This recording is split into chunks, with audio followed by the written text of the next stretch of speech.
একজোড়া আগুন পাখি। পর্ব 13। টুসকন্যা। আজে বাজে না বলে এখন এটা বল, একে কি করব? ওকে আমার জাস্ট অসহ্য লাগছে। সারা রাত ওর জন্য ঠিকঠাক ঘুমাতে পারিনি। কি সারা রাত? বেচারির কি হালটাই না করেছেন। নিজের বউ, অথচ আপনার একটু দয়াও হলো না।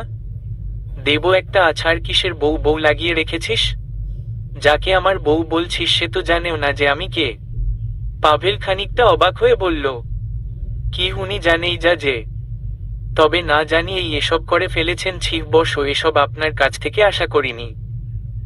কেনিথের চোখমুখ শক্ত হলো। মেজাজ এমনিতেই বিগড়ে রয়েছে, সেখানে আবার এই পাভেলের উটকো কথাবার্তা। তোর সাথেও কিছু করার আগে মুখ একদম বন্ধ রাখো। যে কাজের জন্য ডেকেছি তা কর। পাভেল আরো কিছু হয়তো বলতে চেয়েছিল, তবে তা না বলল না। কেনিথকে রাগিয়ে তার লাভ নেই, বরং কেনিথ রেগে সত্যি সত্যি তার কি করে ফেলে কে জানে। কি কাজ? কেনিথ কিছুক্ষণ ভ্রু কুঁচকে পাভেলের দিকে তাকিয়ে রইল। পরবর্তী খানিকটা দীর্ঘশ্বাস ফেলে বলল, ওকে সরিয়ে ফেলার ব্যবস্থা কর। ওর জন্য আমার হোয়াট এভার। ওকে আর বেশিক্ষণ নিজের চোখের সামনে দেখতে চাই না। যেখানে ছিল সেখানেই ফেলে আসবি, নাকি মেরে লবি কিংবা তোর সাথে নিয়ে যাবি? যা ইচ্ছে কর, তবে ওকে আমি আর আমার আশেপাশে রাখতে চাই না। যে কাজের জন্য নিয়ে এসেছিলাম তা এখন শেষ। পাভেল কেনিথের কথা এবার চোখ মুখ চুপসে নিয়ে দাঁড়ানো থেকে সোজা সোফায় ধপ করে বসে পড়ল। অতঃপর কেনিথের দিকে তাকিয়ে গম্ভীর সুরে বলল, আপনি কি তার বাবাকে মেরে? হুম। কেনিথের অকপট স্বীকারোক্তিতে পাভেল দীর্ঘশ্বাস ফেলল, তবে নিমিষেই উত্তেজিত হয়ে বলতে থাকল, তবে ওনার দোষটা কোথায়? বাবুশকা বারবার মানা করেছিল। এরপরও কেন এমনটা করলেন? শুধু শুধু ওনাকে কেন কষ্ট দিচ্ছেন? জানি না ভালো লাগে তাই। এসব ফালতু কথা বাদ দিন। মেজাজ খারাপ করছেন আমার। মেজাজ তুই খারাপ করছিস। যা বলেছি সেটা কর। পাভেল বসা থেকে এক প্রকার লাফিয়ে উঠে কেনিথের দিকে চরম হতাশাগ্রস্ত আর চিন্তিত সুরে বলতে থাকল, বসো। আপনি কি পাগল হয়ে গিয়েছেন? বাবুশকা যদি একবার জানতে পারে আপনি ওনার এই হাল, আবার বলছেন ওনাকে এখন আপনার লাগবে না, মেরে ফেলবো, নিয়ে যাব, এসব করা তো দূরের বিষয়। এসব কথা মিসেস লুসিয়ার কানে গেলে আমাকে তো টুকরো টুকরো করে কাটবেই, সঙ্গে আপনারও ভবলীলাসাঙ্গ করে দেবে। আপনি ওনাকে যে এখানে নিয়ে এসেছেন এটা শুনেই তো তিনি। পাভেলের একদমে বলতে থাকা কথায় কেনিথ ব্রেক লাগিয়ে কপাল কুঁচকে বলল, তুই না বললি? কাউকে কিছু বলিসনি? কেনিথের এহেন কথায় পাভেল আমতা আমতা করে বলতে থাকল, মানে ওই আর কি, বেশি কিছু বলিনি। জাস্ট বলেছি উনি এখন আপনার কাছে। কেনিথ শুধু পাভেলের দিকে তাকিয়ে রইল, তবে কিছু বলল। এরই মাঝে হঠাৎ তাদের নজর আনায়ার দিকে পড়ল। ওর ঘুম ভেঙে গিয়েছে, তবে তার মস্তিষ্ক যেন আজ সম্পূর্ণ নিষ্ক্রিয়। সামান্য উঠে বসার শক্তি জোগাতে পারছে না, আর তার চেয়ে বড় বিষয় সে এখনও অদ্ভুত কিছু হয়তো ভাবছে, আর শারীরিক ব্যথার জন্য ধীরে ধীরে গঙ্গানোর সুরে কাতরাচ্ছে। যা শোনা আর দেখা মাত্রই পাভেল বিচলিত হলেও কেনিথের মাঝে কোনো হেলদোল হলো না। যে কারণে পাভেল আনায়ার দিকে ছুটতে গিয়েও কেনিথের জন্য থেমে যায় এবং অবাক সুরে বলে, আপনি এখনো বসে রয়েছেন? উঠে গিয়েছেন উনি? তো আমি কি নাচব? আপনাকে নাচতে কে বলেছে? আমি তো আর কিছু করতে পারবো না। ওটা আপনার বউ, আপনি গিয়ে সাহায্য করুন। কেনিথ পাভেলের দিকে তাকিয়ে তাচ্ছিল্যের সাথে হেসে বলল, তোরই তো দরদ উথলে পড়ছে, তুই যা বরং। হা, এটাকে দরদ উথলানো বলে কি না জানি না, তবে ওনার অবস্থা যা করেছেন তা দেখার মতো না। আর এমনিতেও আমার নিজের জীবনের মায়া আছে। আপনি ফ্রিতে বউ পেয়ে কদর না করলেও আমি কিন্তু এখনো একটা মেয়ের আশেপাশেও ঘেঁষতে পারিনি। সারা জীবনটা মনে হয় আপনার সাথে কাজ করেই পার হয়ে যাবে, আমার বিয়ে শাদী আর হয়তো হবে না। কেনিথ পাভেলের কথা শেষ হওয়ার আগেই নিজেই উঠে গিয়ে আনায়া দিকে। অন্যদিকে পাভেল বকবক করতে গিয়ে তা খেয়ালও করেনি, আর পরবর্তীতে তা খেয়াল করতেই পাভেল ছুটে কেনিথ কাছে গেল। কেনিথ আনায়ার কাছে আসতেই দেখতে পেল ও অদ্ভুতভাবে মৃদু গঙ্গানোর পাশাপাশি বারবার ঘাড় ঘুরিয়ে এপাশ ওপাশ করে যাচ্ছে। তার সামনে যে দুটো জলজ্যান্ত মানুষ দাঁড়িয়ে রইছে সেদিকে নজরও ফেলছে না। এসব কেনিথ আর তার পেছনে দাঁড়িয়ে থাকা পাভেল দেখে খানিকটা অবাক হলো। কেনিথ দাঁড়িয়ে থাকা অবস্থাতেই শুয়ে থাকা আনায়ার উদ্দেশ্যে বলতে থাকলো, কি হয়েছে তোর? এমন করছিস কেন? আনায়া কেনিথের কথা শুনতে থমকে গিয়েছে। ও এবার সোজাসুজি কেনিথের দিকে বিধ্বস্ত চোখে তাকিয়ে রইছে। এদিকে আনায়া কিছুক্ষণ চুপ থাকার পর আচমকা দুজনকে অবাক করে দিয়ে খানিকটা ভীতু স্বরে বলল, আপ নারা কারা? আনায়ার এহেন কথায় কেনিথের কুঁচকে থাকা কপালটা আরো খানিকটা কুঁচকে গেল। ঢং করছিস? রাত না পেরোতেই এখন চিনতে পারছিস না? এক রাতেই সব ভুলে গেলি? কেনিথের এমন তিক্ততাপূর্ণ কথায় আনায়ার মাঝে কোনো হেলদোল না হলেও পাভেল পাশ থেকে কেনিথের উদ্দেশ্য ফিসফিস হয়ে বলতে থাকলো, বসো, উনি দেখি এখন আপনাকেও চিনতে পারছে না। এক রাতে কি করলেন আপনি এসব? তার মানে সবকিছু জোড়া জুড়ি করেই? চুপ করে থাক। কেনিথ আনায়ার দিকে ভ্রু কুঁচকে কিছুক্ষণ তাকিয়ে থাকার পর ওর পাশে বসল। এরপর ওর দিকে খানিকটা ঝুঁকতেই আনায়া কুকড়ে গিয়ে ভীত চোখে কেনিথকে দেখতে লাগলো। কেনিথ ওর হাবভাব দেখে আরো বেশি অবাক হলো। হঠাৎ আনায়ার এহেন আচরণের কারণ কি? তবে কেনিথ অনেকটা বিরক্ত হয়ে আনায়ার বাহু শক্ত করে ধরতেই আনায়া আধো আধো সুরে বলতে লাগলো, আমাকে মা রবেন না, আমি বাবার কাছে যাব। আনায়ার কথা শুনে কেনিথ পাভেলের দিকে তাকিয়ে আনাকে ছেড়ে দিল। অতঃপর কড়া কণ্ঠে বলতে থাকলো, পাগল হয়েছিস? কালকেই না তোর চোখের সামনে ওকে শেষ করলাম, এখন আবার কেন বাপ বাপ করছিস? সত্যিই মরার শখ হয়েছে? কালকে কি করেছি মনে নেই? আনায়ার ছলছল চোখজোড়ায় আরো বেশি পানি এসে জমল। আচমকা সে কেনিথের কাছে প্রচণ্ড ভীতু হয়ে ধরা দিচ্ছে, যা কেনিথের মোটেও বোধগম্য নয়। মিথ্যা বলছেন আপনি। বাবা একটু আগেই এসেছিল আমাকে নেওয়ার জন্য। বলেছে আমি যেন তৈরি হয়ে থাকি। আর বাবার না কোনো মাথা ছিল না? না না ছিল, তার হাতে ছিল তার মাথা। কেনিথ অবাকের চোখে আনায়ার দিকে তাকিয়ে ওর কথাবার্তা শোনার পর পাশে পাভেলের দিকে তাকালো। পাভেলও যেন আনায়া এহেন অবস্থা দেখে ভারী অবাক। আনাকে মোটেও সুস্থ মস্তিষ্কের মনে হচ্ছে না তার। এদিকে কেনিথ যেন রাগারাগি করে আর কিছু না করে তার আগেই পাভেল কেনিথের উদ্দেশ্যে বলতে থাকলো, বসো প্লিজ, এখন আর রাগারাগি করে কিছু করবেন না। ওনাকে দেখে ঠিকঠাক মনে হচ্ছে না, হয়তো বা হ্যালুসিনেশন হচ্ছে। পাভেলের এহেন চিন্তিত চেহারার দিকে তাকিয়ে কেনিথও খানিকটা চিন্তিত হলো। তবে তা প্রকাশ না করে পাভেলের উদ্দেশ্যে বলল, একটা কাজ কর, নিচে ওর জন্য রান্না করে রেখে এসেছি, একটু গিয়ে নিয়ে আয়, আমি না হয় এদিকটা দেখছি। এইবার পাভেল খানিকটা মুচকি হাসল, তবে মনে মনে সে আনাকে নিয়ে যথেষ্ট চিন্তিত। তবে কেনিথের এহেন হাবভাব দেখে আর কিছু বলল না। যথারীতি কেনিথের কথা মতো দ্রুত নিচে চলে গেল। পাভেল চলে যেতেই কেনিথ নিজেকে স্বাভাবিক করার চেষ্টা করল। প্রতিজ্ঞা করল আপাতত আর মাথা গরম করবে না। আনায়ার সঠিক কিছু একটা করা না পর্যন্ত নিজেকে ঠিকঠাক রাখবে। যে কারণে কেনিথ শান্ত চেহারা নিয়ে আনাকে খানিকটা আলতোভাবে জোর করেই উঠিয়ে বসালো। এদিকে আনায়া কেনিথকে অপরিচিত ব্যক্তির মতো দেখছে, যে কারণে কেনিথের স্পর্শ থেকে দূরে থাকতে চাইছে। ওর চোখে পানি ঝলঝল করছে, যেন মুহূর্তে তা বর্ষণের ন্যায় ঝরে পড়বে। এদিকে কেনিথ নিজের মুখটা আনায়ার দিকে এগিয়ে এক হাতে আনায়ার ঘাড় ধরে ওর মাথাটাকে নিজের কাছে খানিকটা টেনে নিতেই আনায়ার ঠোঁট উল্টে বলল, ব্যথা পাচ্ছি। কেনিথ ওর টলটলে চোখমুখ দেখে তাচ্ছিল্যের সাথে বাঁকা হাসল। আনায়ার কষ্টে আনন্দিত হলো কিনা তা অজানা, তবে সে আনাকে ছাড়ল না, বরং ওর মুখের সামনে মুখ নিয়ে নানান ক্ষততে পূর্ণ ঘাড়ে আরেকটু চেপে ধরে মুচকি হেসে বলতে লাগল, কাল রাতে তোর শরীরে সকল ক্ষত সৃষ্টি আমিই করেছি। তোর বাবাকেও আমিই মেরে ফেলেছি। কিভাবে কষ্ট দিয়েছি মনে আছে? এবার মনে পড়ল আমি কে? আনায়া ব্যথায় কুকড়ে গেলেও নিমিষেই কেনিথের কথায় সে স্তব্ধ হয়ে পড়ল।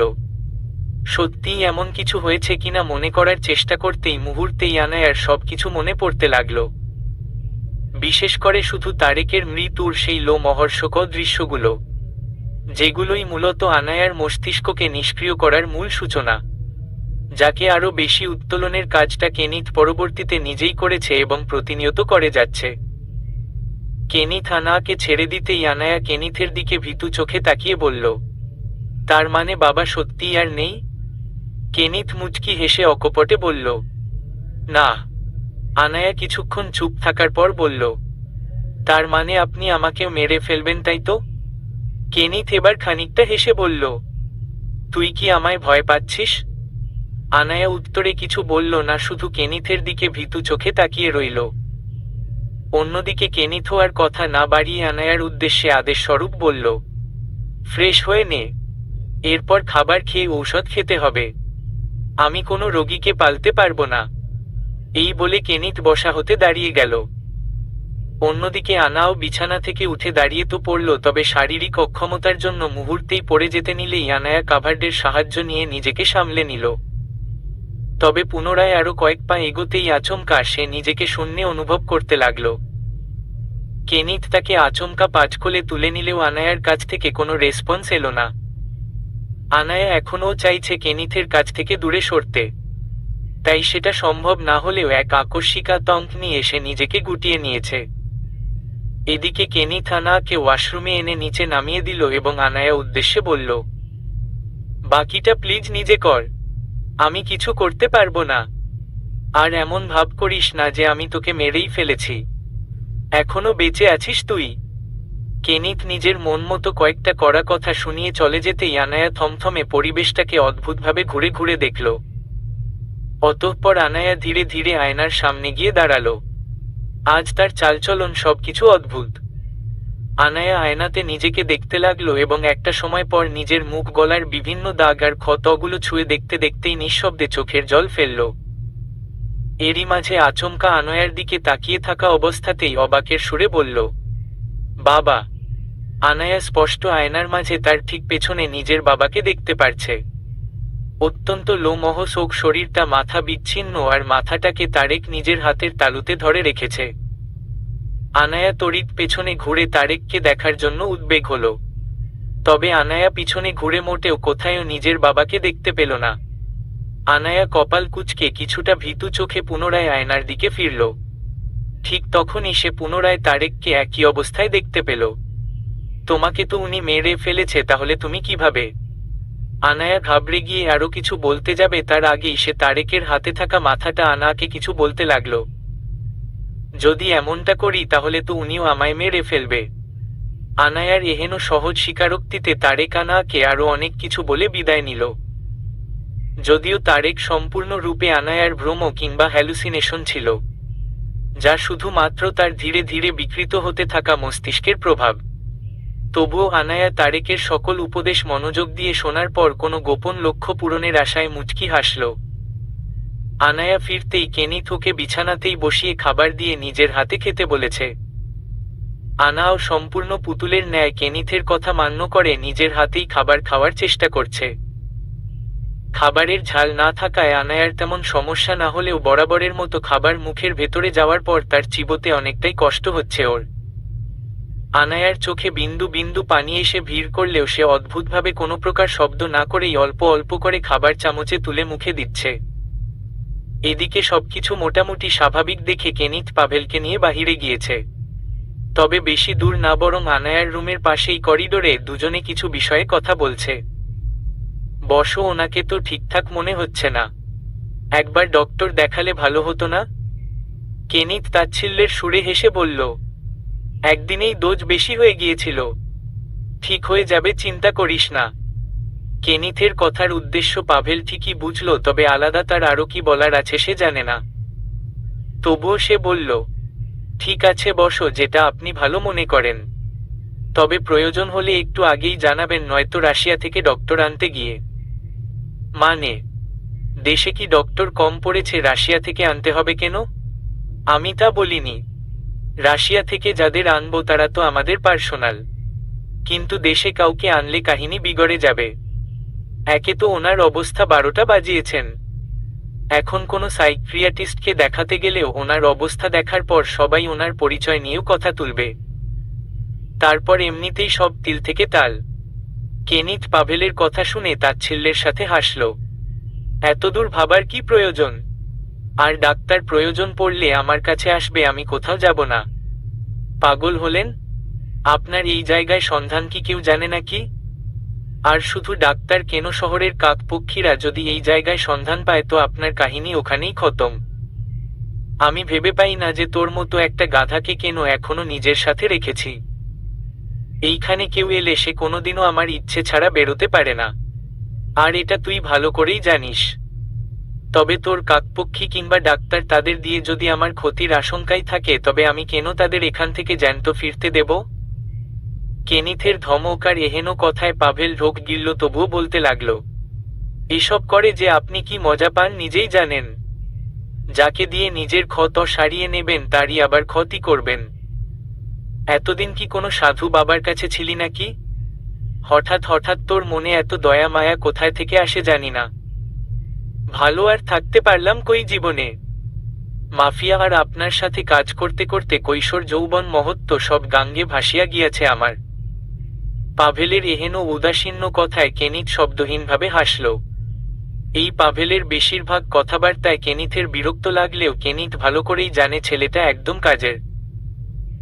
আলাভোলা চেহারা আর কোকড়ানো চুলে একদম ইনোসেন্ট মনে হলেও ওকে দিয়ে এমন কিছু মিনিটের মাঝেও করা সম্ভব যা বড় বড় মানুষদের দিয়ে মাস কিংবা বছর সময় ধরে করানো সম্ভব কিনা তাতে কেনিথের সন্দেহ রয়েছে। শোন, তোকে একটা কাজ দিচ্ছি। ওর জন্য ভালো দেখে কয়েকটা জামা আনতে হবে, একটু ঢিলেঢালা আর নরম যেন হয়। তোর পছন্দ মতো আনিস, আমার কোনো সমস্যা নেই। কেনিথের অকপটে বলা কথাগুলো শেষ হতে না হতেই পাভেল ওর দিকে তাকিয়ে দাঁত বের করে বিস্তৃতভাবে হাসতে লাগল। চোখে মুখে যেন কোনো কিছুর জন্য খুশি উপচে পড়ছে। এটা দেখো মাত্রই কেনিথ বিরক্তির সাথে বলল, কি হলো, এমন ছাগলের মতো কেলাচ্ছিস কেন? পাভেল কেনিথের কথায় পাত্তা না দিয়ে উল্টো নিজেই হাসতে হাসতে এক কাঁধ নাচাতে নাচাতে বলল, হে হে হি হি। কেনিথ ওর এমন সব অদ্ভুত হাসির শব্দে চরম বিরক্ত হল, যে কারণে কড়া কণ্ঠে বলতে লাগল, কি আজব, এমন মৃগী রোগীর মতো কেন করছিস? কেনিথের কথায় নিমিষেই পাভেলের মুখ চুপসে গেল। দিলেন তো মুডের 12টা বাজিয়ে। যাই হোক, আমি আপনার বারবার পল্টি খাওয়া নিয়ে হাসছিলাম। একবার বলেন মেরে ফেলতে, আবার এখন বলছেন ভালো দেখে নরম আর ঢিলেঢালা জামা আনতে। হঠাৎ করে এত ভালোবাসা? তোর ইচ্ছে হলে পাটের ছালাও আনতে পারিস, আমার সমস্যা নেই। এবারও কেনিথ পাভেলের কথায় মাঝে ব্রেক মেরে দিয়ে চলে যেতে নিল। তবে আচমকা পাভেলের চোখে একটা জিনিস পড়ায় সে দৌড়ে কেনিথের সামনে গিয়ে বলতে লাগল, দাঁড়ান দাঁড়ান, এটা কি? কেনিথ ভ্রু কুঁচকে বলল, কোনটা? অমনি পাভেল কেনিথের গলার দিকে আঙ্গুল দিয়ে ইশারা করে হেসে বলতে লাগল, এটা আপনি বলছিলেন সব কিছু নাকি আপনিই জোড়াজুড়ি করে? হে হে, কাহিনী তো অনেক দূর দেখছি। কেনিথ ওর কথায় পাত্তা না দিয়ে ভ্রু উঁচিয়ে তাচ্ছিল্যের সাথে বলল, এমন তোরও লাগবে? চল নিয়ে যাচ্ছি, ও তোকেও দিয়ে দিবে। এমন একটা বিষয়ে কেনিথের এহেন উত্তর পুরো মহলটাকেই বিগড়ে দিল। পাভেলের মতে তার কথাবার্তায় হয়তো লাগাম না থাকতে পারে, কিন্তু কেনিথ মাঝে মধ্যে এমন দুই একটা কথা বলে ফেলে যে তার সোজা পৃথিবীর লাগাম ছাড়িয়ে ফেলে। কেনিথ আর পাভেল দুজনে একসাথে রুমের ভেতরে প্রবেশ করতেই খানিকটা অবাক হল। বিছানার উপর বসে উল্টো ঘুরে মাথা নিচু থাকা অবস্থায় আনায়া অনবরত কিছু একটা করে যাচ্ছে। চারপাশে তুলো ছড়িয়ে ছিটিয়ে রইছে। পেছনে থেকে মনে হচ্ছে ও বালিশের উপর কিছু দিয়ে বারবার আঘাত করছে। কেনিথ আর পাভেল দুজনে আনায়ার কাছে যেতেই দেখল তাদের ধারণাই ঠিক। খাবারের প্লেটটা পাশে ফেলে রেখে কাঁটা চামচ দিয়ে অনবরত বালিশে আঘাত করছে। আর উপরের কভারটার নানান জায়গায় ছিঁড়ে ফেলায় নিমিষেই সেখান থেকে অনবরত তুলো বের হয়ে ছড়িয়ে ছিটিয়ে পড়ছে। আর এদিকে এসব করে যেন প্রচণ্ড আনন্দ পাচ্ছে। তার চোখে মুখে অদ্ভুত হাসি ঝুলছে। এসব দেখে পাভেল বিস্ময়ের সুরে বলল, বসো এসব। পাভেল নিজের কথা শেষ করল না। তার জানা মতে আনায়া তো একদম সুস্থ মস্তিষ্কের মানুষ ছিল, হঠাৎ এমন পরিবর্তন কি শুধু কেনিথের জন্যই? এদিকে কেনিথ আনায়ার উদ্দেশ্যে গম্ভীর কণ্ঠে ডাকতে লাগল। প্রথম কয়েকবার আনায়া কোনো সাড়া শব্দ না দিয়ে নিজের মতো কাজ করতে থাকলে কেনিথ খানিকটা রাগান্বিত স্বরে বলল, তারা এসব কি হচ্ছে? এবার কেনিথের কথা শুনে আনায়া থামল এবং মাথা তুলে কেনিথের দিকে স্তব্ধ চোখে তাকিয়ে রইল। এদিকে পাভেল খানিকটা ইতস্তত হয়ে বলল, বসো, ওনার অবস্থা তো দেখছি সত্যিই বেশি খারাপ মনে হচ্ছে। এখনই কিছু করার মানে কি? একদিনের মধ্যেই পাগল হয়ে গিয়েছে? এসব অভিনয় করছে। নিশ্চিত মাথার মধ্যে অন্য কোনো প্যাচ চলছে। কিভাবে আমাকে আরো বেশি কষ্ট দেওয়া যায়, কিভাবে আমাকে ধ্বংস করা যায়। আগে বাপ আর এখন মেয়ে দুটোই। বসো, বলছিলাম যে এত বেশি হাইপার। পাভেল, তুই যা এখন, পরে ডেকে নেব তোকে। কেনিথের কর্কশ কথায় পাভেল আর কিছু বলল না। সে চলে যাওয়ার জন্য উদ্বেগ হলেও দরজার কাছে গিয়ে পুনরায় কেনিথের উদ্দেশ্যে বলল, বসো, লাস্ট বারের মতো একটা কথা বলার ছিল। কেনিথ ওর কথা শুনে শুধু ওর দিকে তাকালো। তখনই পাভেল ঠোঁট ভিজিয়ে বলল, বসো, একটু মনে করে গলায় মলম লাগিয়ে নিয়ে আর ওনাকেও একটু লাগিয়ে দিন। তাড়াতাড়ি সেরে যাবে। তুই যাবি নাকি তোদের দুজনকে আমি একসাথে চিবিয়ে খাবো?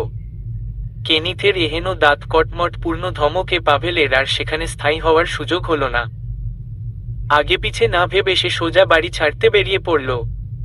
এদিকে পাভেল চলে যেতেই কেনিথ জোরে শ্বাস নিয়ে আনায়ার দিকে তাকালো এবং গম্ভীর কণ্ঠ আনাকে বলতে লাগলো, কাহিনী কি? ইচ্ছে করে এসব করছিস তাই না? আমাকে রাগাতে চাস? তারা একটা কথা ক্লিয়ার করে বলে দিচ্ছি, তোকে এতক্ষণ ধরে বাঁচিয়ে রেখেছি মানে এই না যে তোকে আমি কিছু করব না। আমাকে রাগিয়ে কোনো চালাকির চেষ্টা করলে সোজা তাই করব যা তোর বাপের সাথে করেছি। কেনিথের কথায় আনায়া তেমন প্রতিক্রিয়া না করলেও কেনিথ আনায়া এক বাহু শক্ত করে ধরে রাখায় খানিকটা ব্যথা চোখজোড়া ছলছল করে উঠল। তবে আনায়া ঠোঁট উল্টে বলতে থাকল, বাবা বলেছে আমায় বাবা। আমার কোনো দোষ নেই। কিসের বাবা বাবা লাগিয়ে রেখেছিস? একটু আগেই না মনে করিয়ে দিলাম যে তোর বাপ আর নেই। ওকে আমি শেষ করে ফেলেছি। এবার কেনিথের রাগান্বিত কথায় আর আনায়া ভয় পেল না, বরং অদ্ভুতভাবে মুচকি হেসে বলল, মজা করছেন আপনি? বাবা একেবারে মরে যায়নি। বাবা আবার এসেছিল আমার কাছে। আমাকে বলেছে যে আমাকে সে এখান থেকে নিয়ে যাবে, তার সাথে নিয়ে যাবে। আর বলেছে। কেনিথ এবার খানিকটা গম্ভীর কণ্ঠ নিয়ে বলল, কি সব পাগলের মতো কথা বলছিস? আর কি বলেছে তো বাপ? এবার আর আনায়া কিছু না বলে মুচকি হাসতে লাগলো। ওর হাসি দেখে কেনিথ আরো বেশি বিরক্ত হলো। এখন আবার হাসছিস কেন? বল, কি বলেছে তোর বাপ? বলা যাবে না। বাবা বলেছে যেন আমি কাউকে কিছু না বলি। এটা আমাদের সিক্রেট, আপনাকেও বলতে মানা করেছে। নয়তো বাবা আমাকে তার সাথে নিয়ে যাবে না। কেনিথ এবার দীর্ঘ শ্বাস ফেলল এবং মনে মনে নিজের প্রতি বিরক্ত হয়ে বলল, আজব তো, আমি কেন এর কাছে এসব জানতে চাইছি। তবে কেনিথ আনায়ার দিকে খানিকটা শাসন স্বরূপ মনোভাব পোষণ করে বলতে থাকল, রাখো তোর বাপের কাহিনী। আগে এটা বল, খাবার খাসনি কেন? আমি কি ওসব ফেলে রাখার জন্য বানিয়েছি নাকি তোর এসব রংতামাশা দেখার জন্য? এবার কেনিথের কর্তৃত্বপ্রায়ণ আচরণে আনায়া অনেকটা চুপসে গিয়ে নিচের দিকে মাথা নুইয়ে ফেলল। এদিকে কেনিথ এটা দেখে নিজেকে যতটা পারল শান্ত করল। অতঃপর নিজেই বাকি খাবারটুকু আনাকে খাইয়ে দিল। এরপর কিছু ঔষধ খাইয়ে দেওয়ার পর এখন আনায়ার হাত, গলা, মুখ সহ বিভিন্ন ক্ষতস্থানে মলম লাগিয়ে দিচ্ছে। এতক্ষণে রাগ অনেকটাই কমে গিয়েছে। অন্যদিকে বিছানার মাঝে আনায়া একদম ছোট বাচ্চার ন্যায় চুপচাপ বসে রইছে। তবে মাঝে মধ্যে কেনিথের হাতের ছোঁয়ায় ব্যথা অনুভব হলে কেঁপে কেঁপে উঠছে। বর্তমানে কেনিথ ওর বিধ্বস্ত ঠোঁটে খুব সাবধানের সাথে আলতোভাবে মেডিসিন লাগতে ব্যস্ত। অন্যদিকে আনায়া নিস্তব্ধ হয়ে কিছু ভেবে চলেছে, আর এখন ওর চোখে খানিকটা পানিও টলমল করছে। আমার সাথে কাল এমনটা কেন করলেন? আমার অনেক কষ্ট হয়েছে। কেনিথ যখন আনায়ার খুব কাছ থেকে নিজের কাজে মনোযোগী, ঠিক তখনই কেনিথের কাজে ব্যাঘাত ঘটিয়ে আনায়ার ঠোঁট জোড়া নড়ে উঠল। কেনিথের মেজাজ মুহূর্তেই খারাপ হয়ে গেলেও আনায়ার কথা শুনে নিমিষেই নিজের সব মেজাজ উড়িয়ে দিয়ে আনায়া দিকে তাকালো। আনায়া ওর দিকে একইভাবে টলমল চোখে তাকিয়ে। এদিকে কেনিথ এবার নিজের কাজের সমাপ্তি ঘটালো এবং আনায়ার মুখটা দুহাতে আলতোভাবে ধরে বলতে লাগলো, কাল যা করেছি তোর কাছে সেসবের অর্থ কি? আর আমি তোর কাছে কি? আনায়া আমতা আমতা করে বলল, পাপ, কাউকে ইচ্ছে করে কষ্ট দিলে সেটা পাপ। যারা কষ্ট দেয় তারা খারাপ লোক। আপনিও আমায় কষ্ট দিয়েছেন। আর আপনি তো আমার কেউ না। আপনি আমাকে বিয়েও করেননি। বিয়ে না করে ওসব করা অন্যায় পাপ। আপনিও পাপী, আপনিও অনেক বাজে লোক, অনেক খারাপ আপনি। কেনিথের শান্ত চেহারাটার দিকে তাকিয়ে আনায়া সবগুলো কথা অকপটে বললেও তার চোখ হতে অনবরত পানি ঝরেছে। কেনিথ আনায়ার কথা শেষ হওয়া মাত্রই ওর দুহাতে ওর চোখের পানি মুছে দিয়ে স্পষ্টভাবে বলল, ভিভান নামের কাউকে চিনিস? আনায়া কেনিথের কথা শুনে ওর মুখের দিকে কিছুক্ষণ স্তব্ধ চোখে তাকিয়ে রইল। তবে পরবর্তীতে মাথা নাড়িয়ে বলল, না। কেনিথ ওর উত্তরে তাচ্ছিল্যের সাথে হেসে বলল, চিনবি কিভাবে? চিনবি তো সব রেহান নামের অপদার্থগুলোকে। আনায়া কিছু বলল না, বরং তার আগেই কেনিথ বলতে লাগল, তুই জানতে চাস না আমি কে?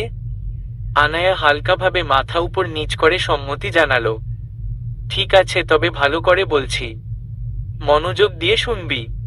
এই বলেই কেনিথ বলতে শুরু করল, কাসিয়া নামক এক রাশিয়ার পরী। রাশিয়ার ভার্সিটিতে পড়া অবস্থায় কেউ জানত না যে তার আসল পরিচয় কি। কারণ সে যে একজন রাশিয়ার নামকরা মাফিয়া আর্তেমের মেয়ে, এটা যেন সকলের জন্য বিস্ফোরক স্বরূপ আতঙ্ক। এমনিতেও কাসিয়া মেয়েটা নিজের এই পারিবারিক পেশা থেকে নিজেকে সবসময় দূরে রাখতে চেয়েছে। প্রচণ্ড নাজুক আর কোমল হৃদয়ের মানুষ ছিল, যাদের হৃদয় মাফিয়াদের মতো জঘন্য অপরাধ ওগুলোকে সহ্য করার ক্ষমতা রাখতে পারে না। তবে এই কাসিয়া নিজের জীবনকে স্বাভাবিক রাখতে আর সবার সাথে স্বাভাবিকভাবে সুস্থ জীবন যাপনের জন্য নিজের পরিচয় শুরু থেকেই সব জায়গা গোপন রাখে। এমনকি জীবনের প্রথম প্রেম হিসেবে সে যাকে ভালোবাসে তাকেও সে কখনো নিজের আসল পরিচয় জানায়নি। শুধু ভয় ছিল একটাই, যদি তার সত্যিটা জানতে পেরে তার ভালোবাসা তাকে ছেড়ে চলে যায়। কেননা তার ভালোবাসার মানুষটা ছিল তার চেয়েও বেশি সহজ সরল আর একদম সৎ মনের মানুষ। তার মতো মানুষের সাক্ষাৎ পৃথিবীতে হয়তো খুব কম মানুষই পেয়েছে। বাংলাদেশি বলে কথা। এইটুকু বলেই কেনিথ চুপচাপ মনোযোগী হয়ে থাকা আনায়ার দিকে তাকিয়ে হাসল। কেনিথের চোখে মুখে এখন অন্যরকম প্রতিচ্ছবির আবির্ভাব ঘটেছে। একদিকে হাসোজ্জ্বল চোখমুখ, অন্যদিকে তাচ্ছিল্য আর কষ্ট। কেনিথ পুনরায় বলতে লাগল, তৈমুর শিকদারের একমাত্র ছেলে ভাহিদ শিকদার, যাকে খুব ছোট থাকতেই তৈমুর শিকদার দেশের বাহিরে পাঠিয়ে দেন নিজের এক পরিচিত আত্মীয়র কাছে। কারণ সেই সময় তাদের আর্থিক অবস্থা ভালো ছিল না, যে কারণে ছেলেকে এক প্রকার দত্তক স্বরূপ তিনি বিদেশে পাঠিয়ে দেন। এরপর যখন ধীরে ধীরে তৈমুর শিকদারের ছোট্ট বিজনেসটা দাঁড়িয়ে যায়, তখন তিনি এসে ঢাকায় নিজের বিজনেস সহ বাড়ি বানিয়ে নতুন করে জীবন শুরু করে।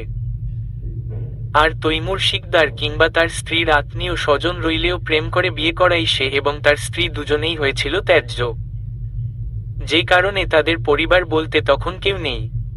এরই মাঝে তার ছেলে ভাহিদকে আর দেশে ফিরিয়ে আনা হয়নি। ছেলে তাদের দেশের বাহিরেই বেড়ে উঠছে, কিন্তু ঢাকায় নিজেদের পরিচিতি গড়ে ওঠার আগেই তারা তাদের ঘরে আরও একজন সন্তান স্বরূপ বাচ্চাকে নিয়ে আসে।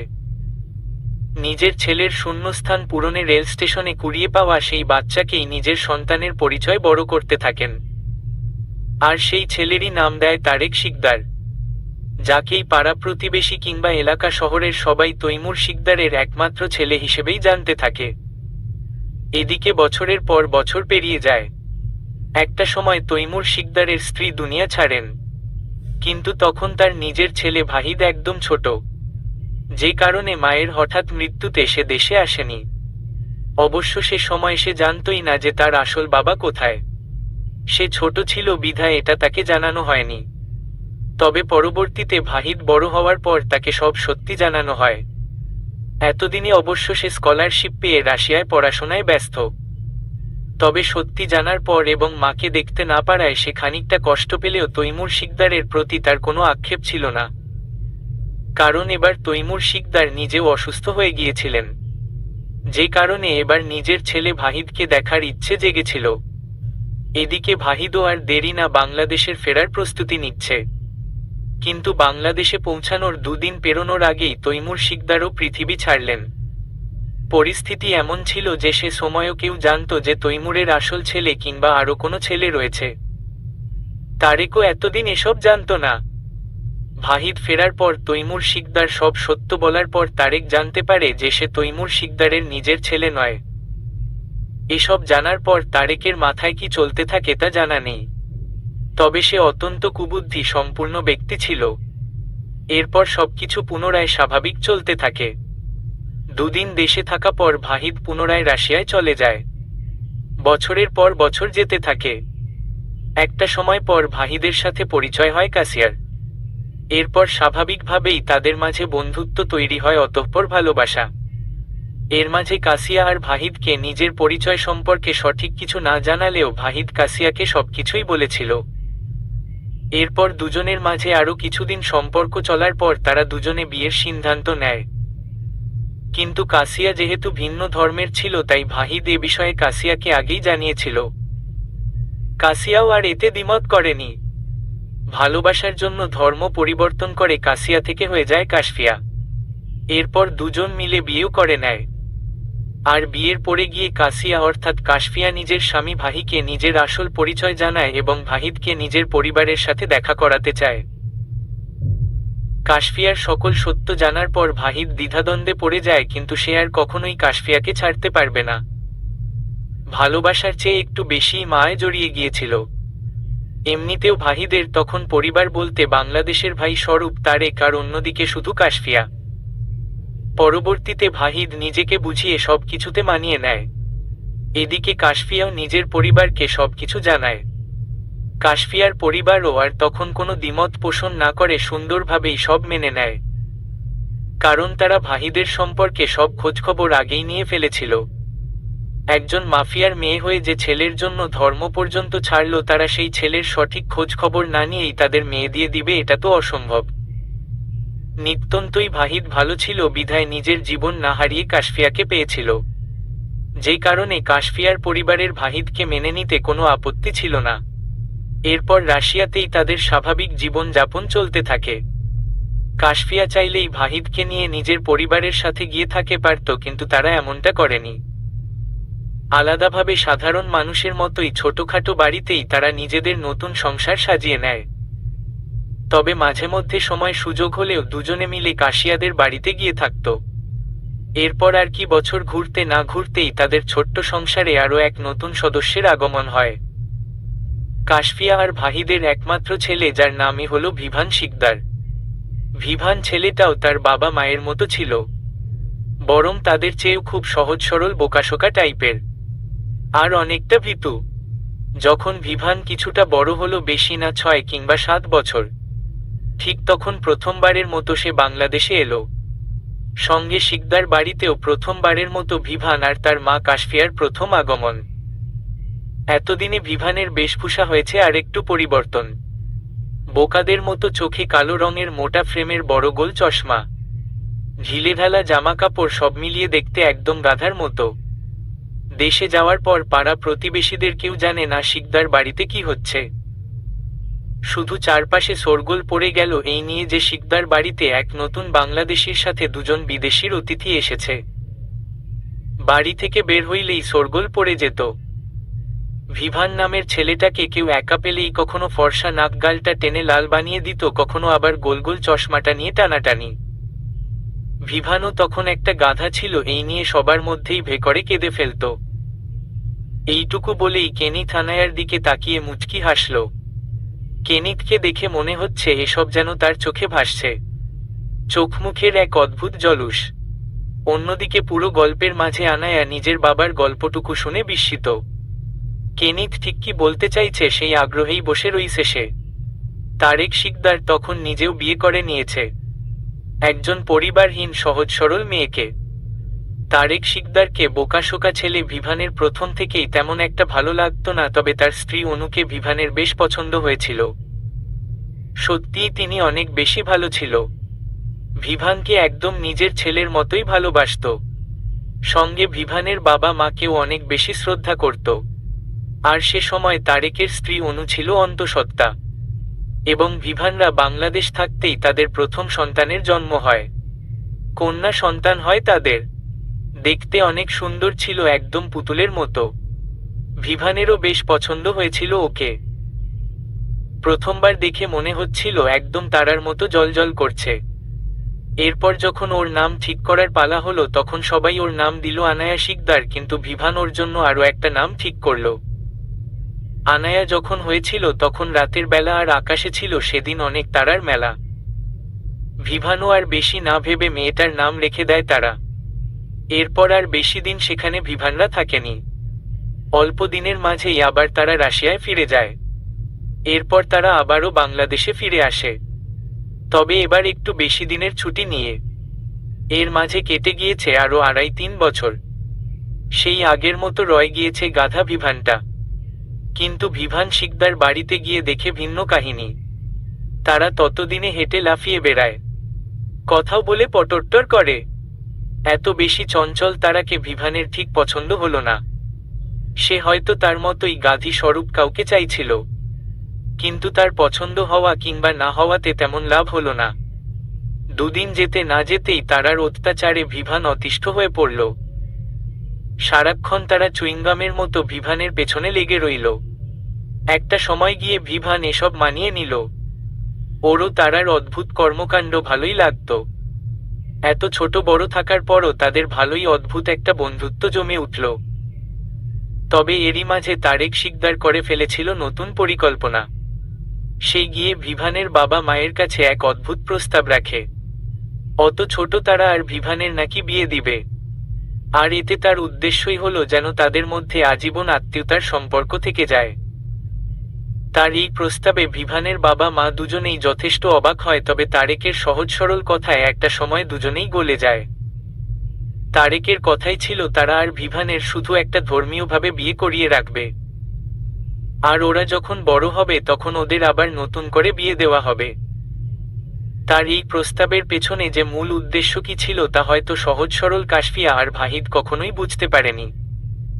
আর যখন বুঝেছে ততক্ষণে অনেক দেরি হয়ে গিয়েছে।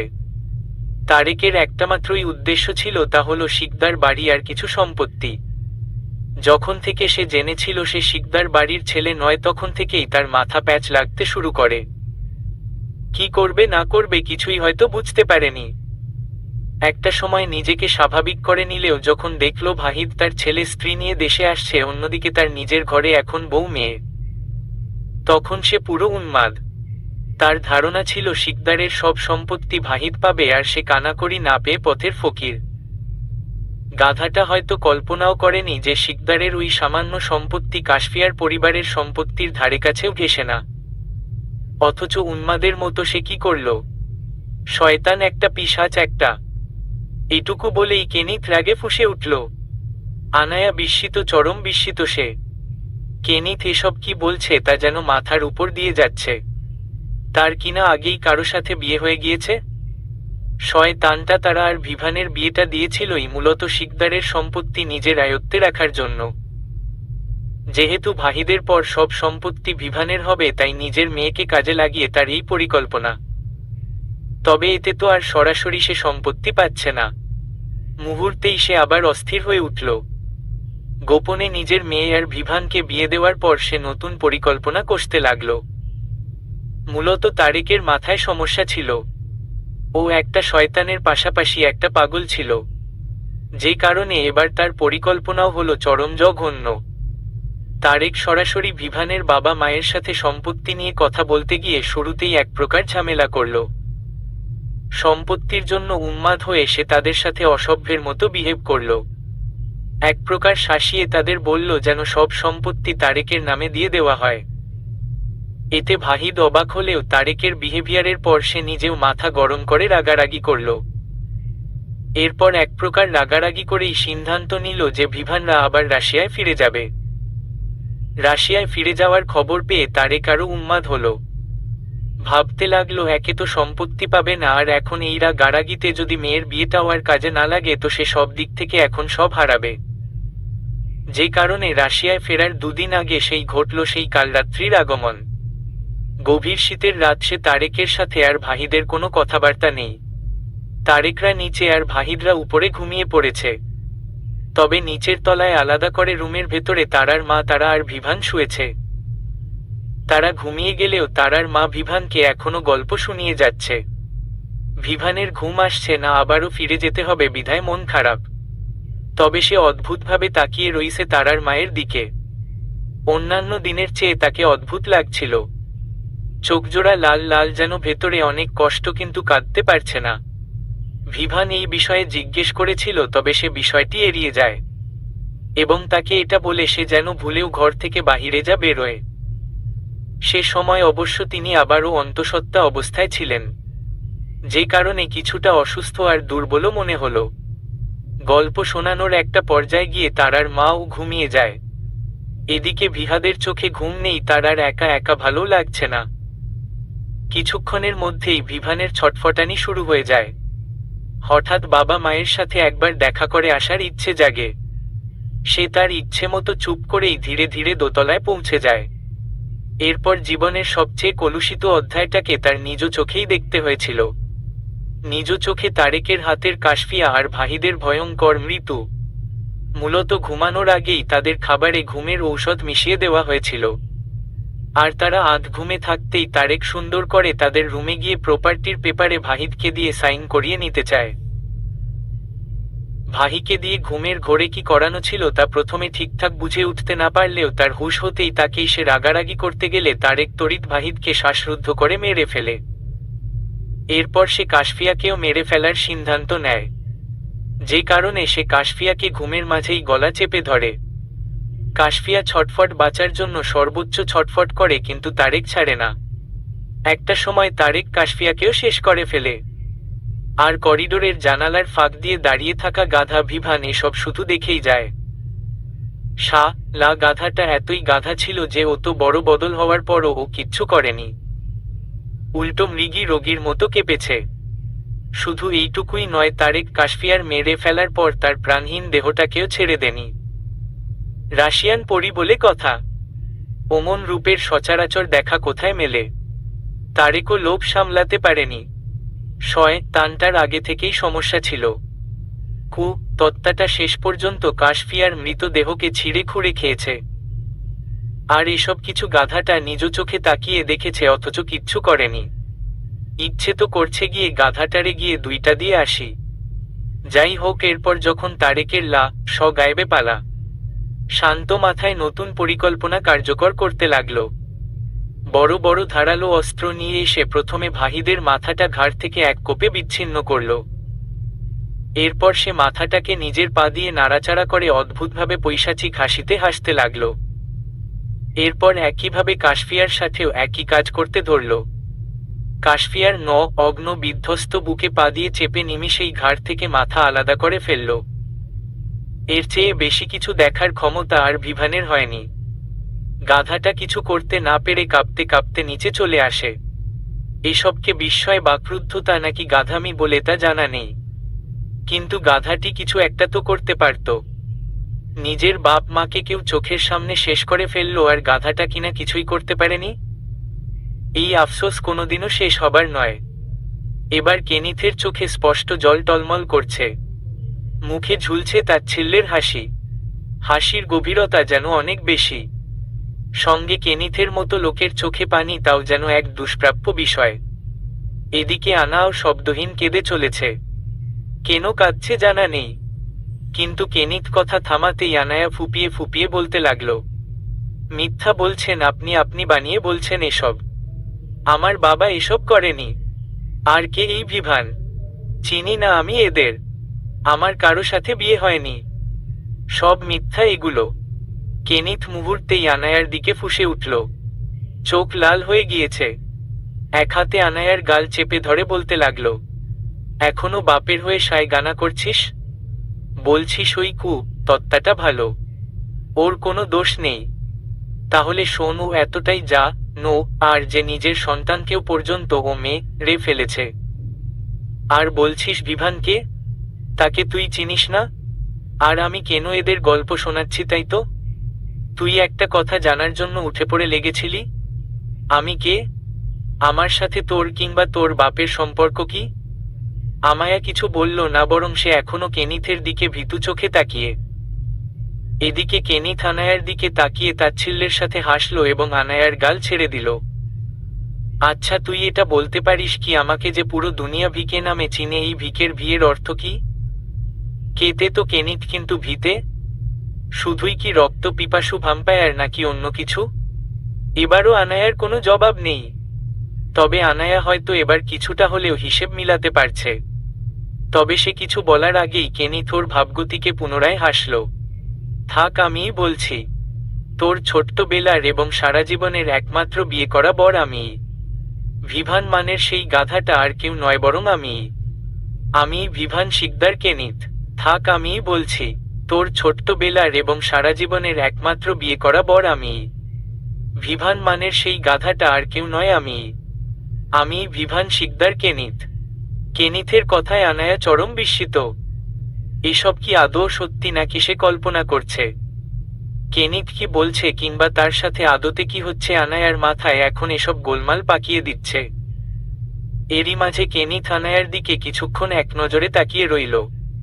কিছুক্ষণ পর অদ্ভুতভাবে হাসল। অতঃপর নিজের হাতের কালো রঙের মোটা সুতোর মতো ব্রেসলেটটাকে খুলতে লাগল। একটা সময় ব্রেসলেটের নিচ হতে একটা অবাক করা জিনিস বেরিয়ে এলো। আনায়া তাকিয়ে দেখল ঠিক তার লকেটের মতোই একটা স্টার শেপের লকেট। আনায়া বিস্ময়ে কিছু বলার আগেই কেনিথ আচমকা আনায়ার গলা থেকে ওর চেইনটাকে টানল, যেখানে একটা চেইনের সাথে সাথে আরও একটা চেইন বেরিয়ে এলো, যেটা মূলত রেহানের দেওয়া। কেনিথ সেটা দেখে তাচ্ছিল্যের সাথে শব্দহীন করে হাসল।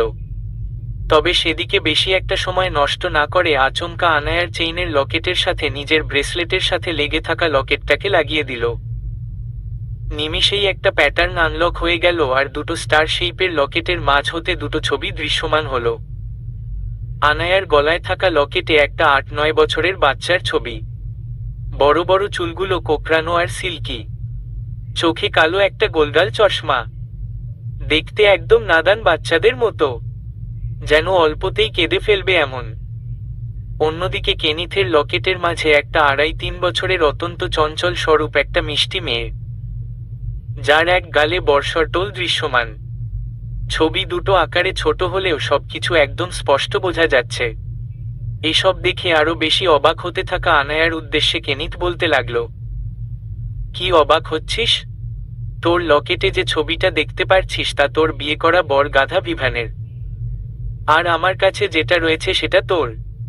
কিন্তু এসব তোরটা হয়তো জীবনে অনেকবারই নিজের কাছ থেকে সরিয়ে ফেলেছিস, তবে আমি কখনো আমারটা দূরে সরাইনি। আমারটা সবসময় আমার কাছেই ছিল, কিন্তু একটা অপরেরটা ছাড়া কখনোই আনলক হতো না। আমিও ভেবে নিয়েছিলাম আমারও হয়তো কখনো খোলার সৌভাগ্য হবে না, কিন্তু শেষ পর্যন্ত তুই তোর দুর্ভাগ্য বানিয়েও হলেও আমাকে এই সৌভাগ্য গড়ে দিয়েছিস। আনায়া কিছু বলছে না, তার চোখ মুখ এখন অশ্রুজলে সিক্ত।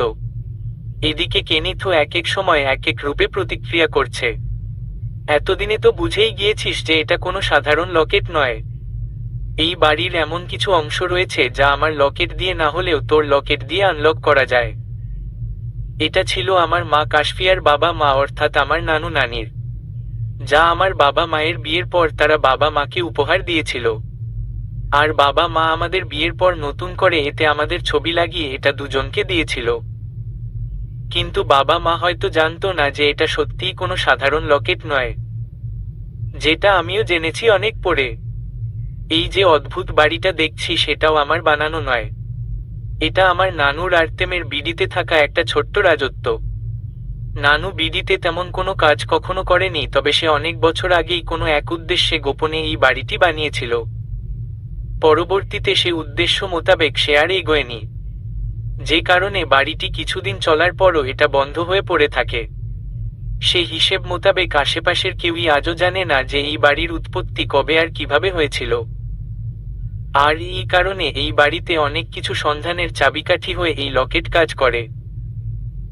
আদতে নানুর এসবের উদ্দেশ্য কি ছিল জানা নেই, তবে বাড়িতে আলাদা করে মিস্ট্রিয়াস পার্ট বানানোটা মোটেও কোনো ভালো উদ্দেশ্য ছিল না। নিশ্চয় সে বেঁচে থাকলে অবশ্য জেনে নিতে পারতাম। তবে জান না জানাতে আমার কিছু আসে যায় না।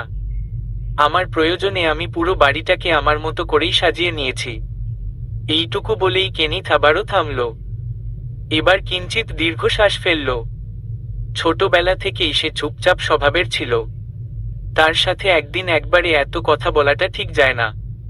তবে কেনিথ পুনরায় বলতে লাগল, জানতে চাইবি না তোর বাপ আমায় কেন মারল না? আনায়ার নির্বিকার চাহনি, যেন এখন হিতাহিত জ্ঞানশূন্য অবস্থা, শুধু অশ্রুসিক্ত চোখে কেনিথের দিকে অপলক তাকিয়ে। আমাকেও মেরে ফেলতো যদি তোর মা আমায় না বাঁচাতো। হা, এটাকে মনে হয় আমার সৌভাগ্য বলা চলবে না, এটা তোর বাপের দুর্ভাগ্য। আমি যখন অনু কাকিমার পাশে শুয়ে ভয় কাঁপছি তখন একটা পর্যায়ে গিয়ে অনু কাকিমা জেগে উঠল, আমার দিকে বিস্ময়ের চোখে তাকালো। হঠাৎ আমার এহেন অবস্থা হয়তো কখনোই কাম্য করেনি তিনি। অবস্থার এতটাই 12টা বাজিয়েছিলাম যে অল্পতেই ভেকরে কাদা আমিও আর চোখের জল ফেলতে পারছিলাম না। কাকিমা আমার এই অবস্থা নিয়ে জিজ্ঞেস করলে আমি কেঁপে কেঁপে শুধু এইটুকু বলি যে বাবা মাকে কাকা মেরে ফেলছে। আমার কথা হয়তো কাকিমা ঠিক বুঝতে পারেনি, সে ভেবেছিল আমি কি না কি দেখে ফেলেছি তাই এই অবস্থা। তবে সে চিন্তিত ছিল। মূলত তোর বাপ কাকিমাকে আগে থেকে তার পদক্ষেপ সম্পর্কে কিছুই জানায়নি। শুধু কাকিমা এইটুকু জানতো যে আজ তার গুণধর স্বামী আমার বাবা মায়ের কাছ থেকে ছলে বলে সম্পত্তি লিখে নিবে। আর এতেই হয়তো সে কষ্ট পেয়ে কাঁদছিল। সে তো কল্পনাও করেনি যে তার গুণধর জামাই একটা সুবংশধর শাহ লাজা র জের বাচ্চা। কেনিথের নিজের আক্রোশ কমিয়ে পুনরায় বলতে লাগলো, যাই হোক, কাকিমা খানিকটা ঘাবড়েই আমাকে বলল যেন আমি ঘরেই থাকি, আর সে গিয়ে দেখে আসছে কি হয়েছে। আমি বাধা দেওয়ার সাহস পেলাম না, শুধু একটা অবলা গাধার বাচ্চার মতো পড়ে রইলাম বিছানায়। ওদিকে কাকিমা রুম থেকে বের হতেই উপরের ঘর থেকে নানান শব্দ শুনতে লাগলো। সে তথাকথিত অবাক হলো, কারণ আজ তার জানা মতে আলাদা কিছু তো করার কথা ছিল না। তবে উপরে হচ্ছেটা কি? তিনি একা একা সিঁড়ি বেয়ে যত উপরে উঠল তত বেশি ঘাবড়ালেন। উপরের চারপাশে কালো ঘুটঘুটে অন্ধকার, শুধু বাবা মায়ের দরজা ভিতর রুম থেকেই আলোর ছড়িয়ে ছিটিয়ে রইছে। এতক্ষণে অবশ্য আমি গাধাটা আর বিছানায় পড়ে নেই। কাকিমার পরে আমিও রুম থেকে বেরিয়ে গিয়েছে। কাকিমা উপরে তলায় আর আমি নিচে এক কোনায় থরথর করে কাঁপছি। কাকিমা আর আমার লক্ষ্য করেনি।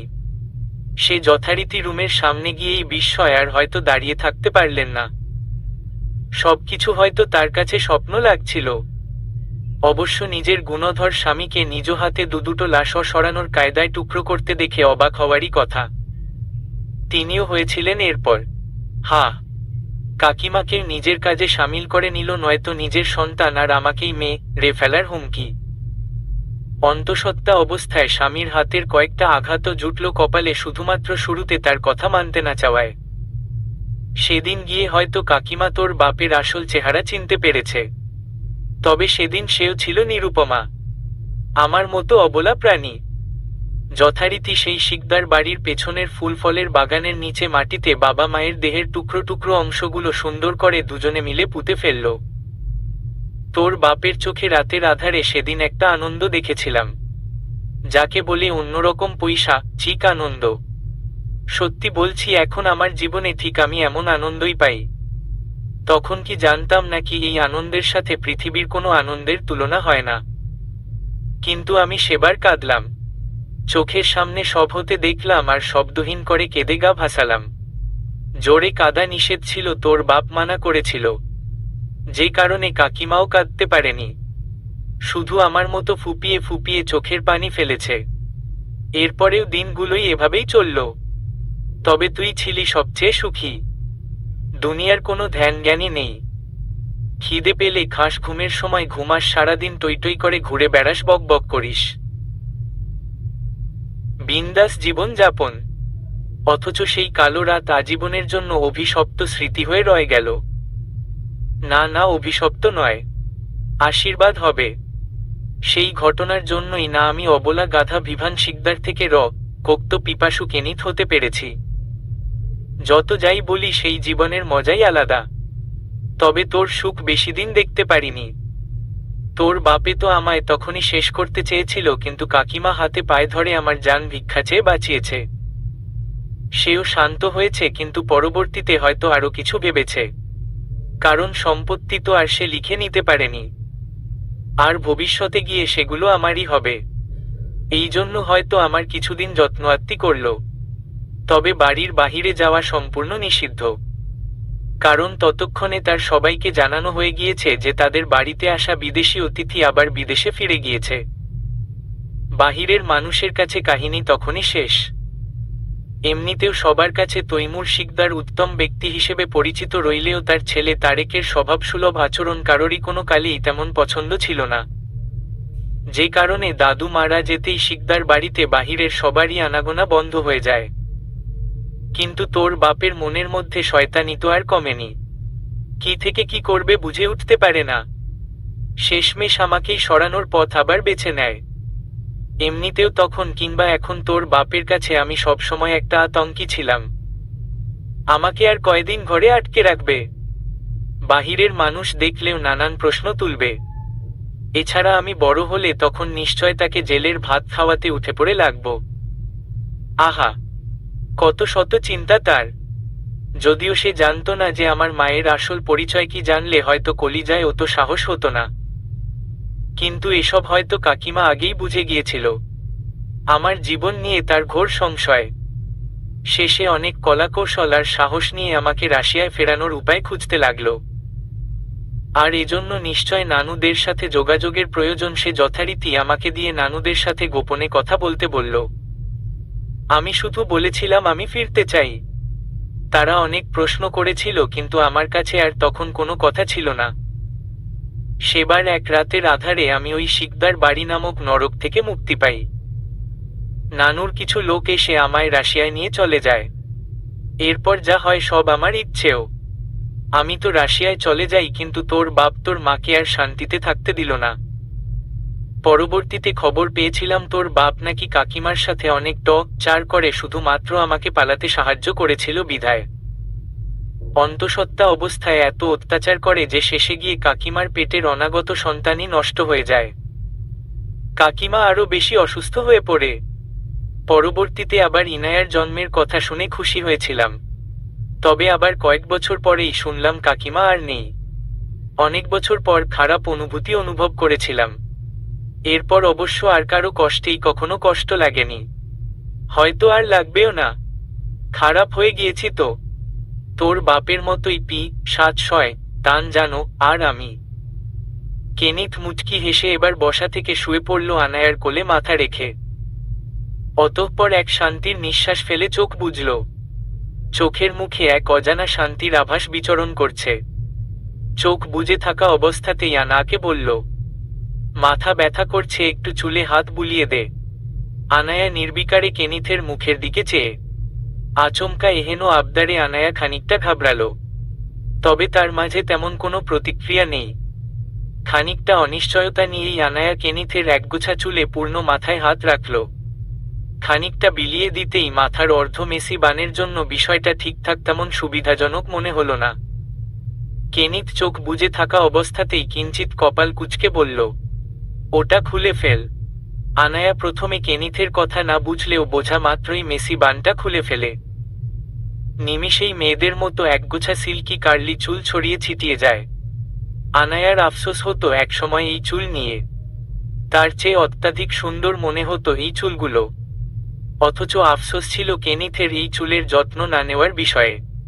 আর আজ প্রথম হয়তো সে ঠিকঠাকভাবে এই চুলগুলো ছোঁয়ার সুযোগ পেয়েছে। কেনিথকেও এত কাছ থেকে খুঁটিয়ে খুঁটিয়ে দেখার সুযোগ রয়েছে, কিন্তু এসবে নির্বিকার। তার মাঝে কোনো নতুন অনুভূতি আর সৃষ্টি হচ্ছে না। শুধু যথারীতি আনমনা হয়ে কেনিথের আদেশ পালন করছে। এরই মাঝে কেনিথ আবারও বলতে শুরু করল, তোর বাপটা না গাধা ছিল।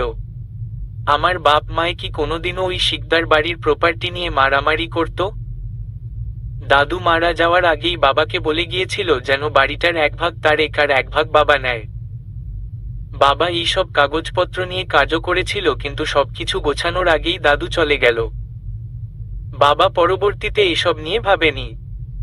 সে ভেবেছিল আমরা যেহেতু রাশিয়াতেই থাকবো, তবে শিকদার বাড়ির এত দ্রুত ভাগাভাগি নিয়ে না ভাবলেও হবে। সে তো কোনোদিন এখানে ভাগ বসাতে আসছে না। আর তারেকও যেহেতু এই নিয়ে কিছু বলেনি, সেও বিষয়টি সহজও ভেবেছিল। বাবা ভেবেছিল যে পুরো বাড়িটাও তারেকের নামে করে দিবে। মাঝে মধ্যে ভাইয়ের বাড়িতে বেড়াতে আসবে। এই তো সব সুন্দরী কাটবে। তুই জানিস তোর বাপ যদি সেদিন এসব বিষয়ে বাবার সাথে রাগারাগি না করে ভালোভাবে বলতো তবে বাবাও এত রিয়েক্ট করতো না। তোর বাপের কথায় রাজিও হয়ে যেত নিশ্চিত। আর রিয়েক্ট করলেও কিছুদিন গেলেই আবার ঠান্ডা হয়ে যেত। রাশিয়াতে সেবার যাওয়ার আগে বাবা মাকে একটা বিষয়ে আলোচনা করতেও শুনেছিলাম। তারা বলছিল সব সম্পত্তি খুব তাড়াতাড়ি তারেকের নামে দিয়ে দিবে। কিন্তু তোর বাপ শাহ লা বা স্টা অডটা তো আর এই সুযোগই দিল না। কত সহজে বাবা মাকে দুনিয়া থেকে সরিয়ে দিল। আমি রাশিয়াতে যাওয়ার পর বাবা মায়ের ব্যাপারে নানু নানি সব জানতে পারে। তারা তো তখনই তোদের পুরো পরিবার শেষ করতে মরিয়া। কিন্তু আমি বাধা দিয়েছিলাম। তাদের কাছে হাত পা ধরে সময় চেয়েছিলাম। তখন এসব কেন করেছি কি ভেবে করেছি জানি না। তবে তাদের সম্পূর্ণ নিষেধ করেছিলাম যদি তোদের কিছু করা হয় তবে আমি নিজেও নিজেকে কিছু করে ফেলব। এসব পাগলামি ছিল আমার পাগল হওয়ার লক্ষণ। আগে থেকেই একা থাকতাম। তখন আরো বেশি নিজেকে একা রেখেছি। সারাদিন অদ্ভুত সব জিনিস ভেবেছি। বাকি সবাই ভাবতো আমি এমনই বাবা মাকে হারিয়ে হয়তো কিছুটা শকে রয়েছি। কিন্তু ততদিনে আমার সবকিছু চেঞ্জ হতে শুরু করে। স্বাভাবিকের চেয়ে অস্বাভাবিক কাজকর্ম করতে ইচ্ছে করে। প্রথম প্রথম কাউকে মারার খুব ইচ্ছে হতো। কিছু না যেতেই বাড়ির দুজন গার্ডকে মেরে ফেলি, হুদাই কোনো কারণ ছাড়া। ইচ্ছে হয়েছিল প্রথমবার হাতে গান নিয়েই দুজনকে শেষ করে ফেলি। সবকিছু প্রথম ছিল তবে আমি ঠিক ছিলাম। এরপর সব আরও ঠিক হতে শুরু করে। আমি স্বাভাবিক মানুষের মতো চলতে ফিরতে শুরু করি। গাছপালা বাগানের প্রতি নতুন শখ জাগতে লাগে। দিনের বেশিরভাগ সময় বাগানেই গাছপালার সাথে পার করতাম। তবে সব সময় চুপচাপ আর গম্ভীর। দিন দিন আমারও পরিবর্তন হয়, সাথে সকলেরও। একটা বিষয় লক্ষ্য করতে থাকি যে সবাই আমাকে দেখে ভয় পাচ্ছে। আমার চালচলনে সবার মাঝে আতঙ্ক জেগে থাকত। এই বিষয়টি অদ্ভুত হলেও আমার বেশ ভালো লাগতে শুরু করে। একসময় আমি সবাইকে ভয় পেতাম আর তখন সবাই আমাকে ভয় পাচ্ছে। তবে একজন ছিল যে আমার পাগলামিতে নিজেও পাগলামি করত। আমি সারাদিন বাড়িতে যা যা করতাম ও তাই তাই করত। রোজ মেয়েটা সত্যিই পাগল। আর এখনও পাগলামি করে যাচ্ছে। কেনিত তাচ্ছিল্যের সাথে হাসল। তারপর আর কি বছর পেরোতে থাকলো, আমারও পরিবর্তন হতে লাগলো। আরো বেশি গম্ভীর হলাম। চুপচাপ থাকতাম আর নিজের কাজ করতাম। সারাদিন বাগান, জিম, গান এসব নিয়েই দিন কাটত। তবে আমার মাথায় চলছিল ভিন্ন কিছু। একটা সময় রাশিয়াতে একইভাবে থাকতে থাকতে বোর হলাম। আর ভালো লাগছিল না কিছু। শেষে বিডিতে আসার সিদ্ধান্ত নিলাম। বয়স তখন খুব একটা বেশি না, কেবল যৌবনে পা দিয়েছি। অথচ মাথার মধ্যে চলছে অনবরত অগ্নিগিরি। সব সময় মেজাজ বিগড়ানো। তবুও বাংলাদেশে এলাম। খোঁজ নিয়ে পেয়েছিলাম নানুর এই বাড়ির সন্ধান। বাকি সবটা দীর্ঘ সময়ে নিজের মতো সাজিয়ে নিলাম। যা ইচ্ছে হলো তাই করতে লাগলাম। পাগল, এক অদ্ভুত পাগল আমি। ভেবেছিলাম একদম ভালো হয়ে যাব, একদম সোনার ছেলে, কিন্তু হতে পারিনি। মানুষকে মেরে কষ্ট দিতে ভালো লাগতো। শান্তি পাই, অনেক শান্তি। এরপর চারপাশে যেমন রকস্টার হয়ে নিজের নাম ছড়ালাম তেমনি ভেতরে ভেতরে এক পিশাচের পরিণত হলাম। বিডিতে এসে অসংখ্য প্রাণের ইতি ঘটিয়েছি। তবে হ্যাঁ, এদের মধ্যে কেউ ভালো ছিল না। সবারই কোনো না কোনো একটা দোষ ছিল। আমি অবশ্য পুরোপুরি ভালো হতে না পারলেও খুব একটা খারাপ না। একদম শুদ্ধ মানবের প্রাণ আমি কখনোই নেয়নি। যেমন ধর তোর রেহান ও শাহ লা ভালো মানুষ। এই জন্য শুধু অ্যাক্সিডেন্ট করিয়েছিলাম, জানে মারিনি। কিন্তু আবার সেই পুলিশ ইন্সপেক্টর কি যেন নাম ছিল, যাই হোক মনে পড়ছে না। ওই শাহ লাও হয়তো এখন হাসপাতালে পড়ে আছে। রুহির কেস নিয়ে খুব লাফাচ্ছিল। আমি ট্রিটমেন্ট দিয়েছি। আরে, রুহির কথা বলতে তো ভুলেও গিয়েছি। ওকে নিশ্চয় মনে আছে তোর। সবাই জানে ও হারিয়ে গিয়েছে।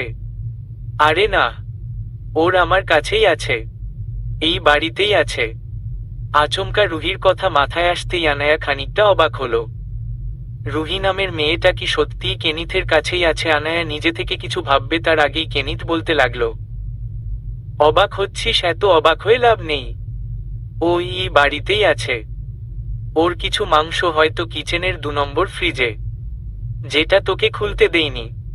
ওই ফ্রিজের সব মাংসই আমার বাড়িতে আসা নানান শিকারদের। ও সব মাংসই ক্লারা আর কেনেল খায়। আর হাড় হাড্ডি কিছু বাড়ির পেইন্টিং গুলোতে পেয়ে যাবি। ওগুলো সব আমার আঁকা। আঁকা আঁকিতে তেমন ইন্টারেস্ট ছিল না, তবে মানুষের হাড়ের গুঁড়ো দিয়ে এমন পেইন্টিং করার মজাই আলাদা। আর শরীরের বাকি কিছু অংশ হয়তো বাগানে গাছপালার নিচে মাটিতে মেশানো আছে। গাছপালার সার হিসেবে ব্যবহার করি। একদম জৈব সার, এই জন্য তো আমার বাগান সবার থেকে আলাদা। কেনিত চোখ বুজে থাকা অবস্থাতেই দীর্ঘ শান্তির নিঃশ্বাস ফেলল। আজ যেন সম্পূর্ণ ভিন্ন দুনিয়ায় চলে গিয়েছে। নয়তো ওর কথাবার্তা কখনো এত হাস্যরসের সন্ধান মেলে না। জানিস, ভেবেছিলাম তোর বাবাকে আমি কিছু করব না, ওকে ধীরে ধীরে শেষ করব। কিংবা সৃষ্টিকর্তা ওর কপালে যা রেখেছে তাই হবে। আমি দেশে ফিরে মাঝে মধ্যে ওর খোঁজ খবর নিতাম। লারা দিনকাল কেমন কাটে এসব জানতে। ধীরে ধীরে শুনি ওর নাকি জু আর খেলায় মেতেছে। আমিও এসব শুনে হাসলাম। আমার জানা ছিল ওকে দিয়ে এর চেয়ে বেশি কিছু করা সম্ভব নয়। এবার সবকিছু বেঁচে খেয়ে শেষ করবে। কিছুদিন যেতেই শুনলাম ও নাকি অসুস্থ। এরপর আর তেমন খোঁজ খবর নেওয়া হয়নি। এর অবশ্য একটা কারণও আছে। বাবুশকা আমাকে নিষেধ করেছিল, যা হওয়ার হয়েছে, এরপর আমি যেন নতুন করে কিছু না করি। তারেকের সাথে বাকি যা হবে তা সৃষ্টিকর্তাই করবে। আমি যেন আর তোদের ধারে কাছে না ঘেঁষি। আমি তার এই কথায় রাজি হয়েছিলাম, তবে একটা শর্ত নিয়ে।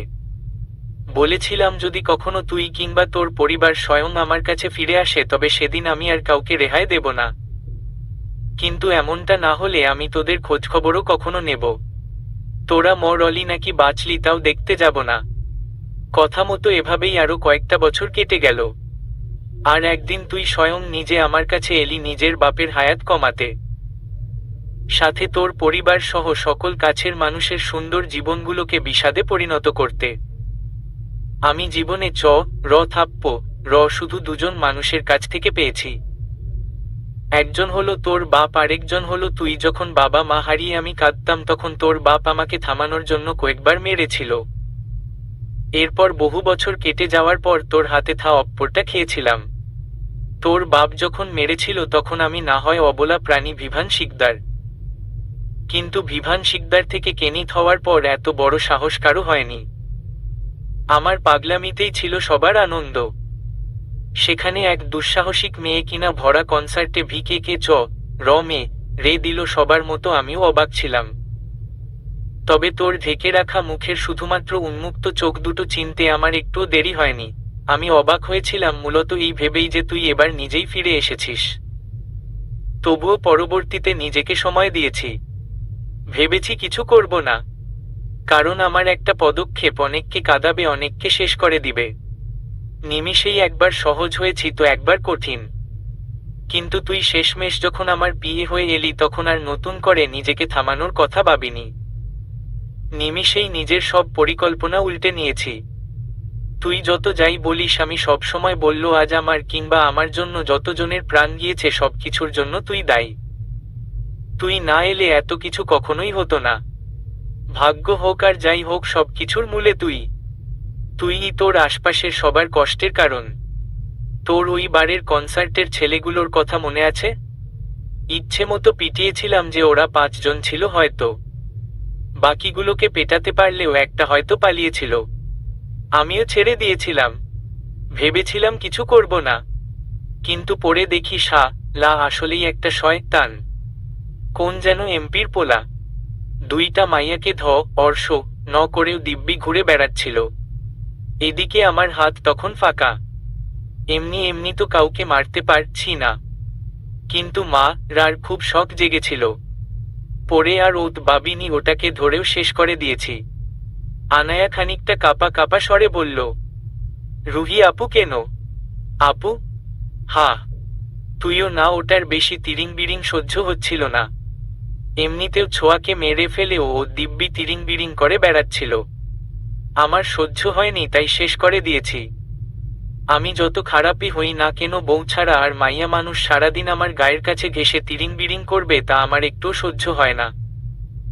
এই তুই জানিস সেই দেশের পুলিশগুলো হুদাই, দুই একটা বাদে সবগুলোই হুদাই।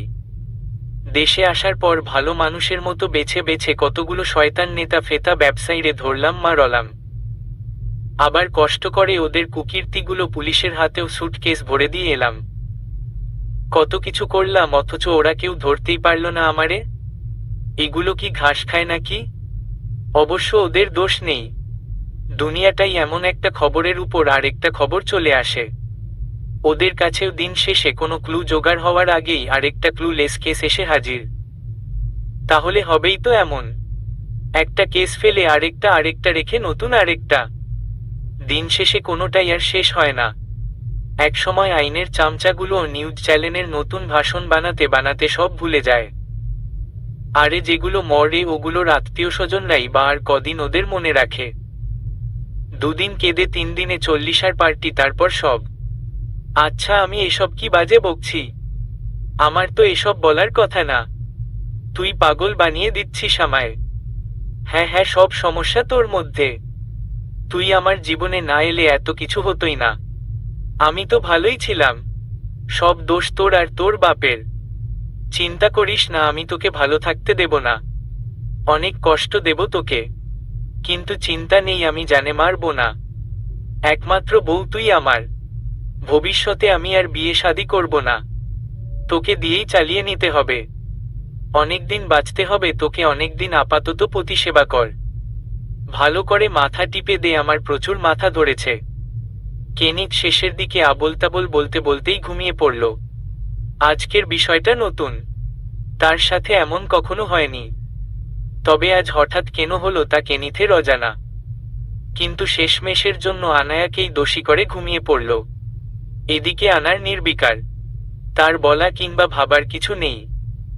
মস্তিষ্ক যেন এখন সম্পূর্ণ অকেজো, নয়তো এখন তার মস্তিষ্কে নতুন করে ভাবার মতো আর সক্ষমতা নেই। এক অদ্ভুত পাগলে পরিণত হচ্ছে সে। চোখের মধ্যে পানি টলমল করলেও মুখের হাবভাব স্বাভাবিক। আচমকা কেনিথের মাথায় হাত বুলাতে বুলাতেই তার চোখে পড়ল দূরে ঘরের এক কোণায়। সেখানে পুনরায় তারেককে উপলব্ধি করল। তারেক মুচকি হাসি আর তাকে নতুন করে আবারও কিছু বলতে শুরু করেছে। তবে তারেকের কথা আর আনায়ার শুনতে ইচ্ছে হলো না। বিরক্ত লাগছে, তার সবকিছু বিরক্ত লাগছে। সে ঘুরে ফিরে আবার কেনিথের সব কথাগুলো নিজের মস্তিষ্কের ভাগ বিভাজন করতে ব্যস্ত হয়ে পড়ল। আগামীতে কি হতে চলেছে তা তারও অজানা। তারেকের চলে যাওয়ার আজ 1 মাস হতে চলল। এই একমাত্র একটানা আনায়া কেনিথের বদ্ধ বাড়িতে পার করেছে। সেদিন কেনিথ আনায়াকে অত সহজভাবে সবকিছু বলার পর 2 দিনের মতো ঠিকঠাক ছিল। তবে 2 দিন কাটতে না কাটতে আনায়া যখন নিজেকে খানিকটা স্বাভাবিক করতে ব্যস্ত, তখন কেনিথ আবারও আনায়াকে নিজের পৈশাচিক রূপটা দেখিয়েছে। শুধু শারীরিকভাবেই আনায়াকে ক্ষত বিক্ষত করেনি, বরং মানসিকভাবেও যতটা পেরেছে আনায়ার বিধ্বস্ত করে তুলেছে। এই 1 মাস ধরে এমন কোনো দিন যায়নি যে কেনিথ আনায়ার সংস্পর্শে গিয়ে ওকে শারীরিক মানসিক বিধ্বস্ত করার চেষ্টা করেনি। যখনই ইচ্ছে হয়েছে আনায়াকে নিজের করে নিয়েছে। যেটা সহজ করেই হোক কিংবা নিজেকে পৈশাচিক সত্তার বহিঃপ্রকাশ করে। আনায়াও প্রথমের দিকে কাঁদত, কষ্টে কাতরাতে থাকতো, অসুস্থ হয়ে পড়ত কেনিথ, হয়তো তখন আবার নরম হতো। আবারও নিজের সবটা দিয়ে ওকে সুস্থ করে তোলার প্রচেষ্টা চালাতো। আনায়া সুস্থ হয়তো, তবে যখনই খানিকটা স্বাভাবিক রূপে ফিরতে চাইতো তখনই কেনিথের শিকার হতো। এই যেন সব একটা সময় গিয়ে আনায়া চুপ হয়ে যায়। কেনিথের সব কাজকর্মে আনায়া এখন নির্বিকার। কেনিথ শারীরিক হোক কিংবা মানসিক যেভাবেই আনায়াকে কষ্ট দেওয়ার চেষ্টা করুক না কেন, আমি তাতে আর এখন কোনো প্রতিক্রিয়া করে না। মূলত সেসব প্রতিক্রিয়ার জন্য যে ন্যূনতম সক্ষমতা থাকার প্রয়োজন সেটুকুও আর এখন আনায়ার মাঝে অবশিষ্ট নেই। তবে এতে দিন দিন কেনিথ ভারী অস্থির হয়ে পড়েছে। কথায় বলে না, মানুষ তাকেই কষ্ট দেয় যে কষ্ট পায়, আর যে কষ্ট পায় না তাকে কষ্ট দিয়ে কি লাভ? মানুষ কাউকে কষ্ট দেয় তো বিপরীত পক্ষের কষ্টকে অনুভব করে শান্তি পাওয়ার জন্য। যখন কেউ শত কষ্টের নির্বিকার রয়, তাকে কষ্ট দেওয়া বৃথা।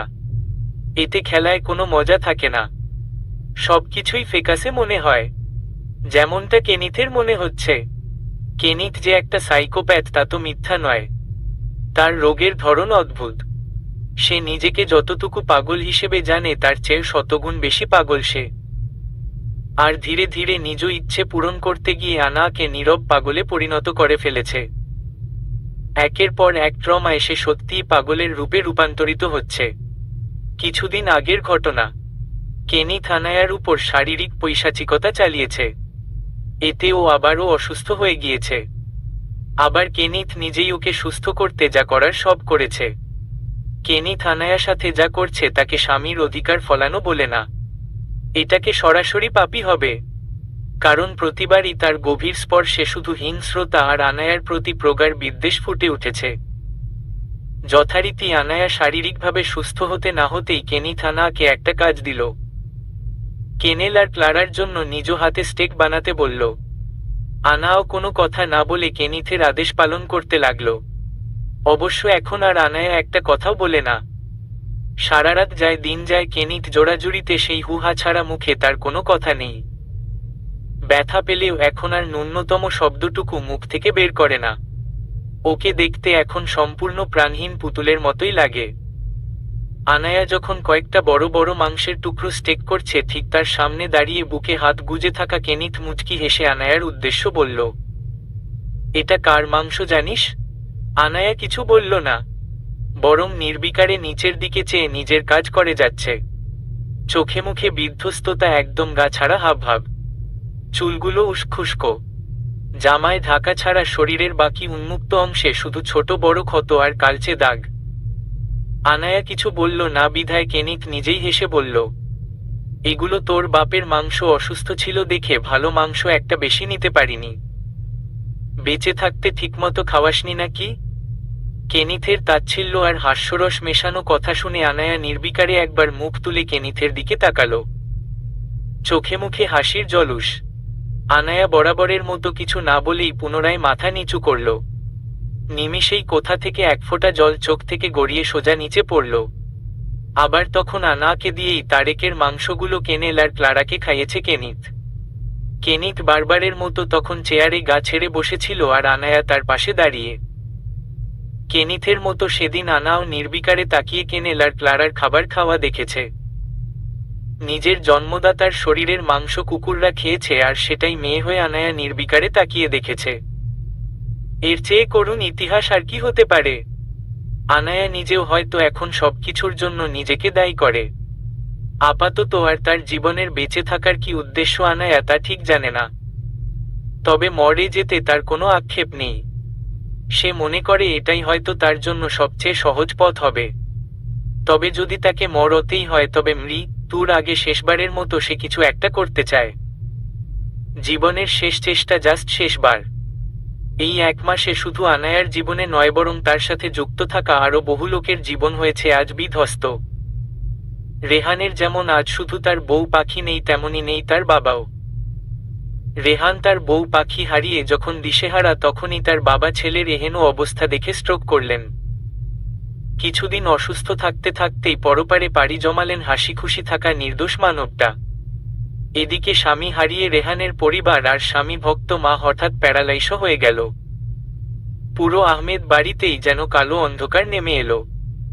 রেহান তার বউ পাখির শোক কাটিয়ে নিয়ে নিজেকে সামলে নেওয়ারও আর সুযোগ পেল না, বরং তার আগেই এখন সে পরিবারকে সামলাতে ব্যস্ত হয়ে পড়েছে। বিদেশ পড়ুয়া ছেলেটার আর বিদেশ যাওয়া হয়নি। বিদেশ চলে গেলে এই অসুস্থ মা আর ছোট ভাইকে কে দেখবে? আপাতত ছোট একটা চাকরি জোগাড় করেছে আর বাকি পড়াশোনা দেশেই করবে ভেবেছে। এমন নয় যে রেহান আনাকে খোঁজার চেষ্টা করেনি। সে সবকিছু করতে চেয়েছিল, তবে সে সুযোগটা আর পায়নি। রেহানের বাড়ির আশেপাশে আজও কিছু ছদ্মবাসী মানুষের দেখা মেলে। তারা দেখতে আর পাঁচটা স্বাভাবিক মানুষের মতোই হাবভাব নিয়ে চললেও রেহান জানে এরা কারা। শুধুমাত্র আনাকে খুঁজতে যেন রেহান কোনো আইনি সহায়তার কাছে না যেতে পারে, তার জন্যই কেনিথ এসবের ব্যবস্থা করে রেখেছে। রেহান আর তাই ভাই রোহান যেখানেই যায় না কেন সবসময় কিছু না কিছু লোক তাদের আশেপাশে থাকবেই। এছাড়া আলাদা করে লোকেদের কাছ থেকে কড়া হুমকিও এসেছে তার কাছে। রেহান নিজের জীবনের পরোয়া না করলেও তার ভাই আর মায়ের জীবন নিয়ে যেন ভাবে। পুলিশ কিংবা অন্য কাউকে জানানোর চেষ্টা করলে ভাই আর মাকে হারাতে হবে। রেহান এখন নির্বিকারে জীবন যাপন করে, পরিবারের প্রতি নিজের সকল দায়িত্ব যথাযথ পালন করেও আর নিজের জীবনকে শুধুমাত্র তাচ্ছিল্য করে। তার যেন কিছুই করার নেই।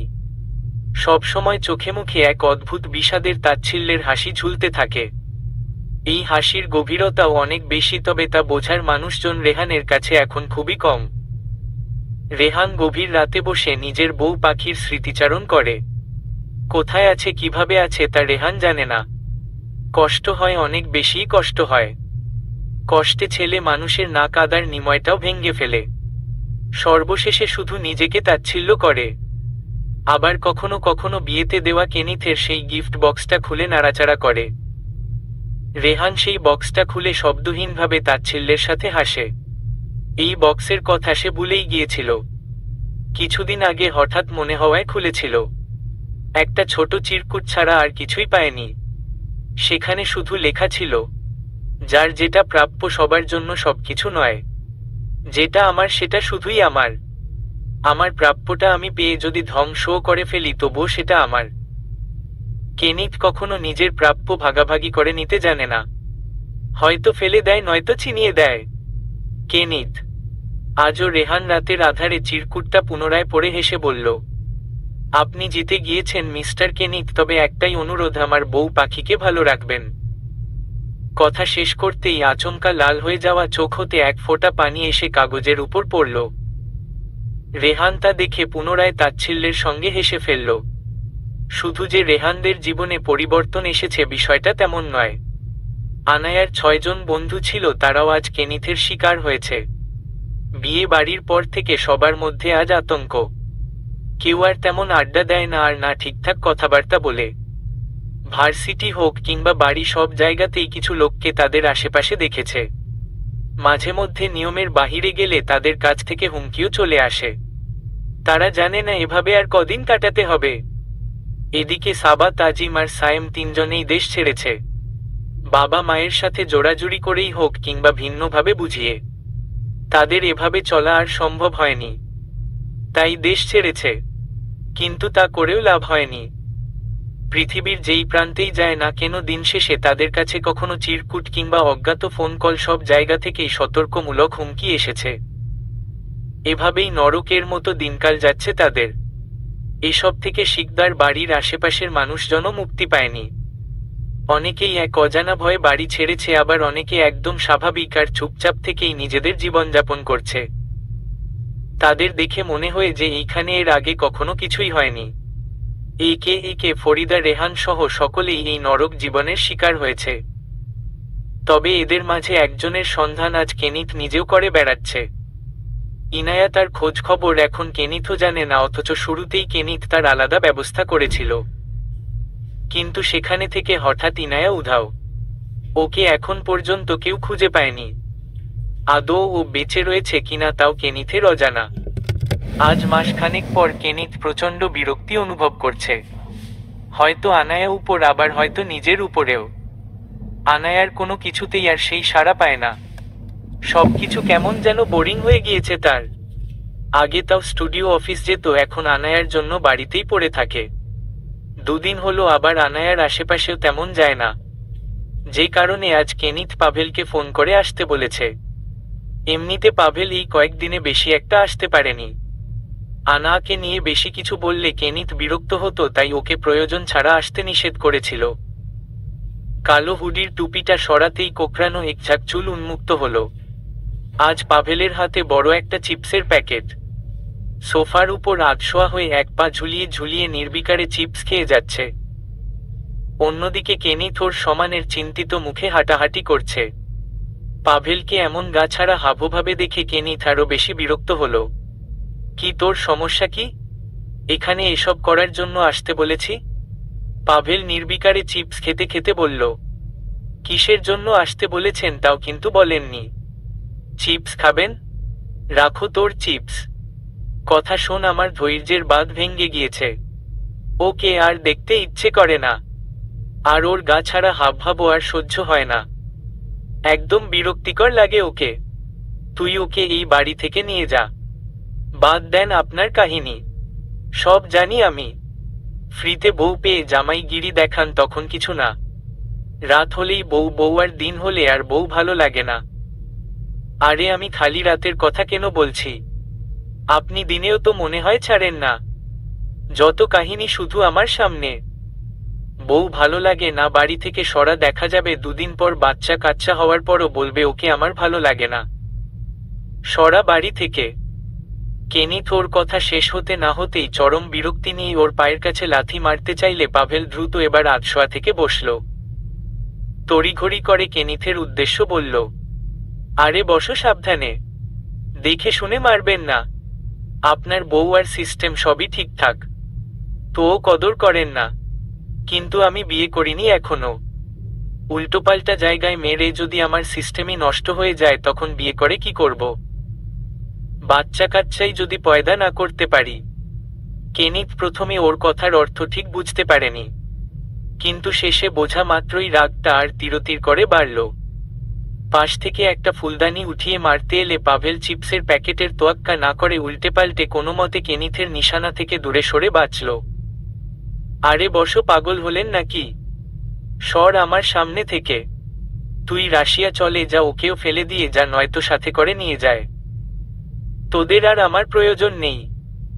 আরে বসো, রেগে যাচ্ছেন কেন? আপনার কি লাগবে বলুন, আমি ব্যবস্থা করছি। কেনিথ পাভেলের দিকে কড়া দৃষ্টিতে কিছুক্ষণ তাকিয়ে থাকার পর নিজেকে স্বাভাবিক করল। সোফায় বসে হেলান দিয়ে পায়ের উপর পা তুলে বলল, ওকে শিকদার বাড়িতে রেখে আয়। আপাতত ওকে আর চোখের সামনে দেখতে চাই না। পাভেল খানিকটা কেনিথের দিকে এগিয়ে এলো। রেখে আসার পর আবার বউ বউ বলে গড়াগড়ি করে কাঁদবেন না তো? কেনিথ পুনরায় কড়া চোখে তাকাতেই পাভেল রোগ গিয়ে বলল, ঠিক আছে ঠিক আছে, যা বলবেন তাই হবে। আর হ্যাঁ, ওই বাড়ির চারপাশে গার্ডের ব্যবস্থা কর, কেউ যেন জানতে না পারে ও ওই বাড়িতে রয়েছে, কিংবা ওর সাথে যেন কেউ দেখা না করতে পারে। একা একা পচে মরুক বাঁচুক আমার কিছু আসে যায় না। এইটুকু বলেই কেনিথ উপরে চলে গেল। এদিকে পাভেল কেনিথের যাওয়ার পানে তাকিয়ে দীর্ঘশ্বাস ফেলে বিড়বিড় করে বলল, এতটা পাষাণ না হলেও পারতেন বসো, একটু বেশিই পাগলামি করছেন আপনি।